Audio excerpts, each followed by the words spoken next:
अफगानिस्तान आपको ये सिखाता है कि रातों रात कुछ भी बदल सकता है और आज पूरी दुनिया को अफगानिस्तान से सबक लेना चाहिए।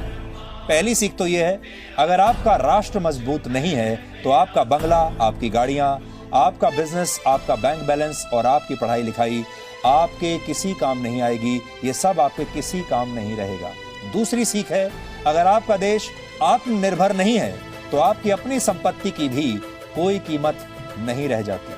ये आपकी दूसरी सीख है, क्योंकि अगर आपका देश अफगानिस्तान की तरह बन गया जो दूसरे देशों की मदद पर आश्रित है, दूसरे देशों की सेना पर आश्रित है, तो फिर आपका भी यही हाल होगा। आप खुद कितनी भी संपत्ति कमा लीजिए, अगर आपकी सरकार में कड़े और बड़े फैसले लेने की ताकत नहीं है तो आपकी ताकत का भी कोई वजूद नहीं रहता। ऐसी स्थिति में आपको भी किसी दिन हवाई जहाज से लटक कर भागना पड़ सकता है। ये आपकी तीसरी सीख है।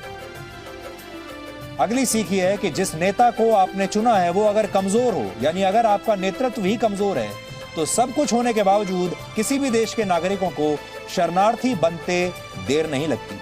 ऐसे कमजोर नेता मुश्किल परिस्थितियों में या तो अपने लोगों को छोड़कर भाग जाते हैं या फिर दूसरे देशों के साथ सौदा कर लेते हैं, जैसा कि अफगानिस्तान में हुआ।